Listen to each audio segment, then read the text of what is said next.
setelah banyak dikritik publik termasuk para kreator industri perfilman, film animasi Merah Putih One for All akhirnya naik layar.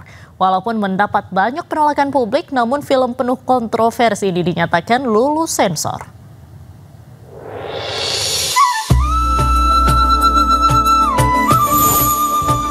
Sempat beredar kabar batal tayang, film animasi karya anak bangsa Merah Putih One for All akhirnya resmi tayang mulai hari ini.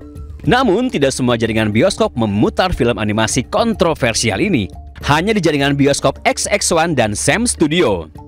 Poster dan jadwal film bertema Hari Kemerdekaan Republik Indonesia ini bahkan sudah terpajang di situs dan media sosial resmi keduanya. Di Jakarta, film besutan sutradara Endy Harto ini hanya bisa ditonton di 3 bioskop XX1 dengan 5 slot penayangan per hari. Berbeda dengan jaringan bioskop CGV dan Sinopolis, per hari ini resmi membatalkan penayangan film berdurasi 1 jam 10 menit ini. Padahal sebelumnya, trailer resmi film animasi ini pernah diunggah di berbagai media sosial keduanya. Setelah rumah produksi merilis trailer resmi awal Agustus lalu, film animasi dengan anggaran 6,7 miliar ini langsung memantik reaksi buruk dari masyarakat, termasuk kreator di industri perfilman. Mereka menilai film ini kurang mumpuni, baik dari segi tampilan karakter, pengambilan latar, hingga kesesuaian audio. Bahkan diduga ada 6 karakter dalam film ini menggunakan karakter film milik orang lain tanpa izin. Pelan-pelan ya. Walaupun publik menilai film ini tidak layak tayang, namun lembaga sensor film menyatakan film animasi ini layak tayang dan dapat saksikan di bioskop. Tim Liputan iNews melaporkan. Megawati Soekarno Putri kembali lantik Hasto Kristianto sebagai Sekjen PDI Perjuangan. Hasto dilantik bersama pengurus DPP PDI Perjuangan lain periode 2025-2030. Dipimpin langsung oleh Ketua Umum PDI Perjuangan Megawati Soekarno Putri, pelantikan Hasto Kristianto sebagai Sekjen PDI Perjuangan digelar di kantor DPP PDIP, Jalan Diponegoro 58, Menteng, Jakarta Pusat. Hasto dilantik bersama sejumlah pengurus DPP PDIP periode 2025-2030. Dengan dilantiknya Hasto, Megawati tidak lagi merangkap jabatan sebagai Ketua Umum dan Sekjen PDI Perjuangan.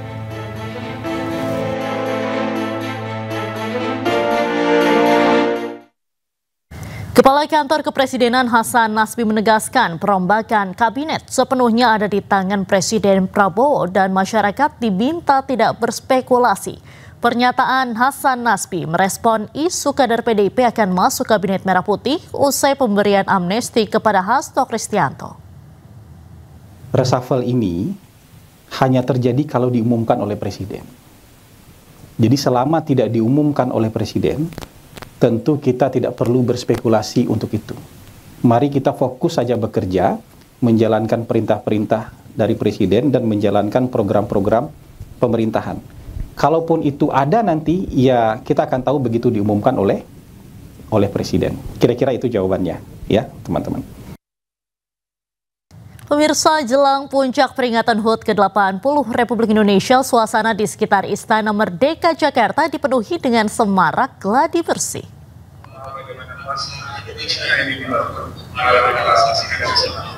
Sekretaris Kabinet Letkol Teddy Indrawijaya turut hadir memantau jalannya persiapan puncak peringatan kemerdekaan di Istana Merdeka yang akan berlangsung pada Minggu 17 Agustus. Gladi bersih ini menjadi tahap final persiapan upacara puncak HUT ke-80 kemerdekaan RI. Sebelumnya, Istana telah menggelar gladi kotor pada Rabu kemarin.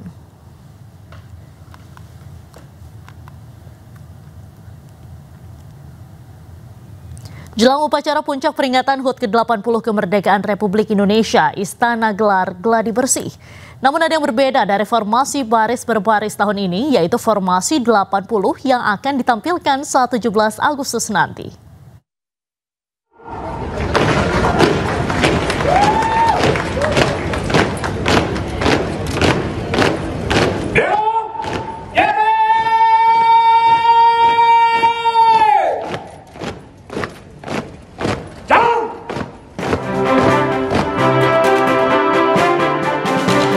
Gladi bersih dimulai sekitar pukul 8 pagi di halaman Istana Merdeka Jakarta, diikuti pasukan gabungan TNI Polri serta calon paskibraka dengan seragam lengkap.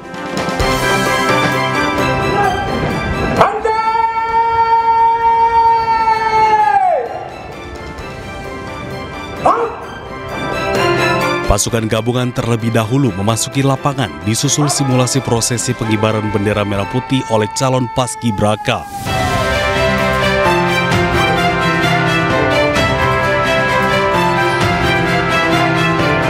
Ada yang berbeda dalam gladi bersih tahun ini, yakni formasi baris berbaris calon paskibraka yang membentuk angka 80 melambangkan usia kemerdekaan Indonesia.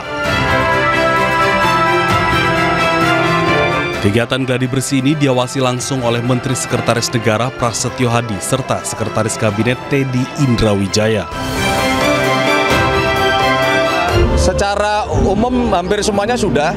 Kalaupun ada evaluasi ya penyempurnaan saja. Tapi secara umum mulai dari prosesi kirap, ya, kemudian peringatan detik-detik proklamasi, termasuk adanya penampilan-penampilan baik yang menghibur di Istana Merdeka maupun atraksi-atraksi dari TNI Angkatan Udara, semuanya sudah berjalan sesuai dengan yang kita skenariokan.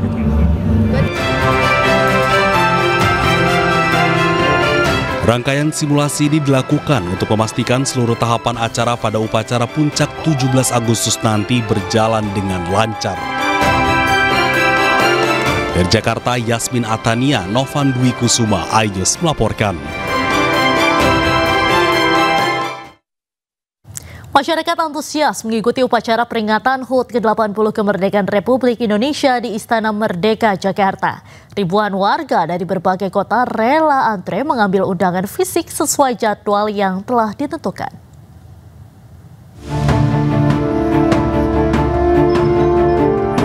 Pihak istana memberikan tenggang waktu 4 hari mulai tanggal 13 hingga 16 Agustus 2025 untuk proses pengambilan undangan fisik bagi para peserta upacara HUT ke-80 Kemerdekaan Republik Indonesia di Istana Merdeka, Jakarta. Ribuan warga dari berbagai kota di Indonesia sabar mengantri di Gedung Krida Bakti, Kompleks Istana untuk menukar tiket.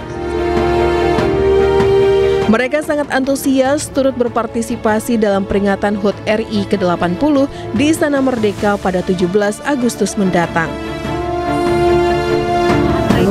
Sekitar 1 jam. 1 jam? Iya, perasaannya senang banget pastinya karena warnya susah banget. Dari hari pertama itu saya baru dapat hari terakhir dan itu sampai war ke 3 HP, laptop, nah itu baru dapat cuma 1. Antri di sini hampir 1 jam sih karena antriannya udah mencapai 1.800 lebih tadi. Proses mendapatnya sangat sulit ya, saya sendiri aja ngewar sampai 5 HP 2 laptop, yang tembus cuma 1. Di tahun ini peserta upacara HUT ke-80 Kemerdekaan Republik Indonesia di Istana Merdeka mencapai 16.000 orang. Jumlah tersebut terbagi dalam 2 sesi, sebanyak 8.000 orang menghadiri upacara peringatan detik-detik proklamasi kemerdekaan RI pada pagi hari.